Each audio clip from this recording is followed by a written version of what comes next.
The Refugee in Me. A warm, sunny morning in June 2022. Standing outside 23 Avenue Felix Faure, after taking a moment to pause and reflect, I turn right, enter the church at the end of the street, light a candle, say a short prayer, and set off heading towards Orléans.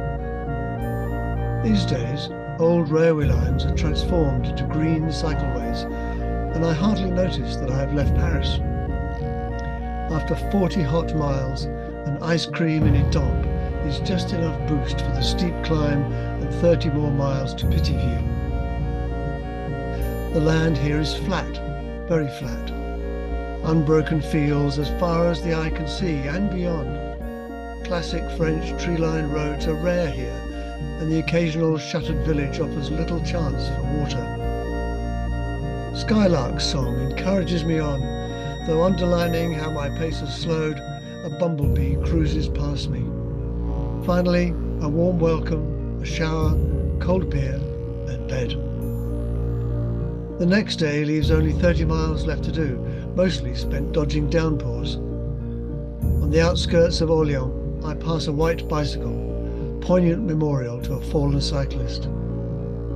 Before reaching the immense equestrian statue of Jeanne d'Arc, liberator of Orléans in May 1429, I stop at an exhibition on Les Enfants du Veldiv. Rounded up in 1941, then held in Pithiviers, until a year later the captive Jews were squashed into cattle trucks. Adults first, a week later the separated children followed on the Auschwitz death train. Soon after, I settled into my train seat, and an hour later, I am back in Paris. A warm, sunny morning in June 1940. Standing outside 23 Avenue Felix Faure, after taking a moment to pause and reflect, my grandmother turns right against the crowd flow, enters the church at the end of the street, lights a candle, says a short prayer, and sets off towards Orléans with my mother and her brother. The day before, the streets of Paris were almost calm.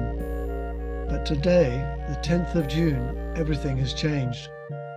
Crowds fill the streets heading south. With German troops only 30 kilometers away, the government has left for Tours, and Italy has declared war.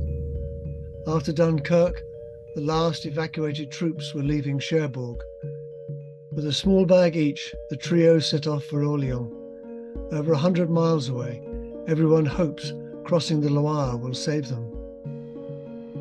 Progress is slow, pavements are congested, and on the roads traffic is bumper to bumper. It's hot, everyone tense and fearful. Over a few days, 2 million Parisians, 2/3 of the city, set off south for destinations unknown, joining the 6 million already on the move. L'Exode is in full motion. Once out of Paris, the attacks begin. The terrifying scream from German Stukas and Italian planes firing along the lines of refugees. Children soon become too heavy to carry, are entrusted to passing vehicles with promises to meet up further on. In the confusion of the time, for 90,000 children, reuniting with parents was to be a long time coming. Passing through Étampes, finding water is hard enough, never mind food or a place to stay. 4 days after leaving Paris, my mother can see Orléans Cathedral in the distance. They settle down for the night, hoping to cross the Loire tomorrow. News spreads through the refugees.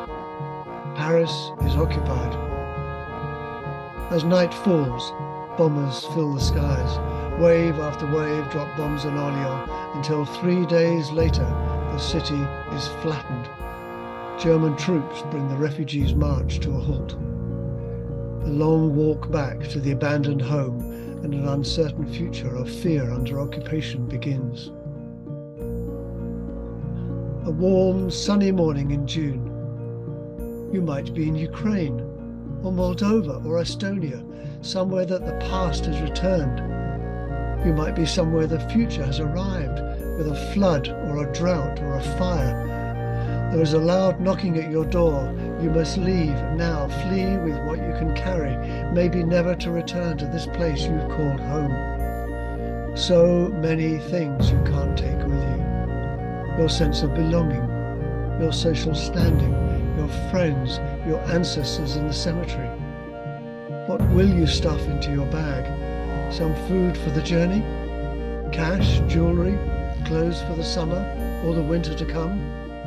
Identity documents, qualification certificates, souvenirs, your pet, a teddy? Like a nugget of radioactive uranium inside you. Most of all, you will carry an aching absence, a hidden trauma your children will inherit.